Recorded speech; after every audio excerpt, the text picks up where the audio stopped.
ZNS Total Sports is brought to you by 4th Terrace Diagnostic Center.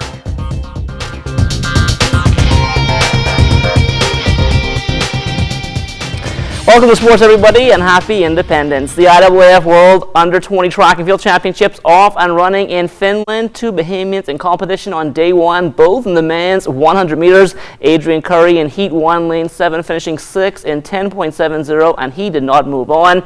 As for Joel Johnson, he was in Heat 6, Lane 1, crossing the line second in 10.34. That got him a spot in the semifinals tomorrow, where he'll be in Heat 2 of 3, running out of Lane 4 at 10:58 a.m. local time here at home. He'll need to finish in the top 2 or have one of the next 2 fastest times to advance to the final, which runs tomorrow afternoon at 1:05. Also tomorrow in the wee hours in the morning will be the men's 110 hurdle prelims at 2:37 a.m. Denvon Wims, Heat 2 of 7, Lane 7. Oscar Smith will be in Heat 5, Lane 4 at 2:58. They need to be in the top 3 or have one of the next 3 fastest times to advance to the semifinals.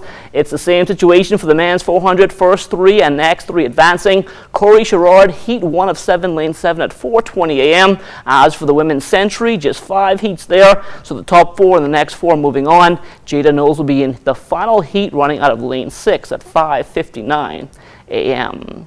Another double-double performance for the NBA's #1 pick, DeAndre Ayton, last night.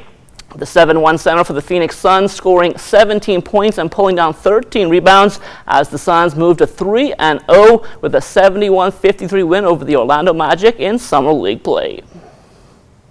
Excitement and all the fans coming out here it just really made me a lot more comfortable, and I just wanted to put on a show for them, to be honest, and just win as many games as I play. Ayton also spoke about the matchup with the Magic's #6 overall pick, Mo Bamba. Bamba is a winner. Through high school, he won every game. This is my first win against him. So yeah, so when we were shaking that, he's like, "You finally got one, huh?" I was like, "Yep, finally got one." So yeah, we always been matched up against each other. It was a great game, especially on the glass. We was really battling each other. But you know, he's a great dude. He worked on this game a lot. He's very vocal on the court as well. But you know, our team did a good job on the defensive end. We got the job done. While he may only be 3 games into Summer League, Ayton already looking forward to the regular season when he gets the chance to play alongside Devin Booker, who recently signed a 5-year, $158 million extension. He's a great guy. I've been hanging out with him a couple of times, you know, off the court, just really getting to know him. He's a great guy. Really humble, really somebody that's great to be around and just listen to, including Josh and all the other guys like Marquise. It's just a young team and they're very hungry. And I just know we have the young legs to run up and down the floor. The New Providence Basketball Association tipping off its Junior Summer League yesterday at the AF Adderley Gym. In the 15-16 boys, the Supreme Ballers taking down the Baintown Ballers 44-39, while Engliston won over the Tigers 49-24. In the 13-14 boys, the Superstars getting past the Tigers 33-31, while Engliston scored a 30-22 win over the Ballers. The league is for girls and boys ages 13-16. It runs Mondays, Wednesdays, and Fridays between 5 and 7 p.m. until August 3rd. There's also a mini league for girls and boys ages 5 to 12 on Saturdays between 9 a.m. and 12 p.m. Now, the NPBA Summer League, just one of a number of activities keeping youngsters busy. Tonight, Charles Fisher tells us about another. Into its 5th year, First Touch Soccer Camp is into its final of 3 weeks at the Queen's College campus, attracting about 50 kids between the ages of 5 and 15 years old. Head instructor Dion Peterson. We handle kids, basically try to teach them skills, soccer skills. Their first touch on the ball is what we're working on. We break them down into varying age groups and also abilities, so that allows them to work with kids who are at their level. And so we hopefully all improve and get better. They like to scrimmage, they like to play the games.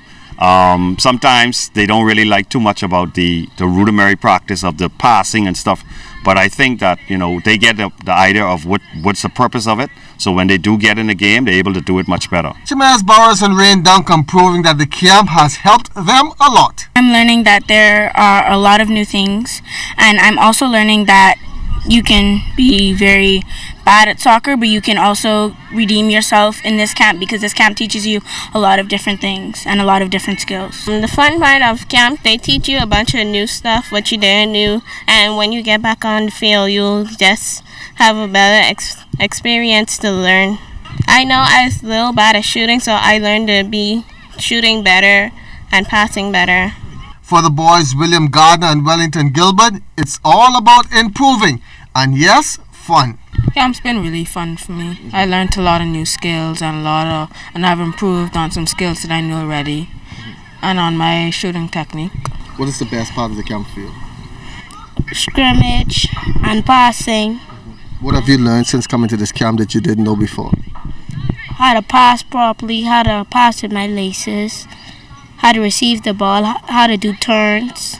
The camp once again is into its final week at the QC campus. For ZNS Total Sports, I'm Charles Fisher. The Province Softball Association rolling along with its 2018 season. Manager of the Platinum Pool Lady Sharks, Stephen Bishop Beneby, spoke about how it's been going so far. The team has been going well, like I did 3 years ago. I made a commitment to the young girls, and we're getting younger by the minute. And that's the only way the sport is going to survive. We're going to continue what we're doing at JBLN and bringing those girls into the league, because without the feeder system at JBLN, we wouldn't have a league. And as far as I'm concerned, I'm very glad to see the amount of girls from JBLN who are now playing in the league and playing an active role on all the teams. While he's satisfied with the competition in the league, Beneby says he does have one concern. I have a problem with the live team because, when you talk about safety, that's one of the issues that come up when you're playing a team like that. You got to hold back. But I like their attitude towards the game. They show up for every game. They always having fun, etc., etc. When they come up to JBL and they practice up there, I go over and I help them out. I've been helping them with their pitching and trying to helping them with their fielding, but especially their pitching. We're trying to work on that with them.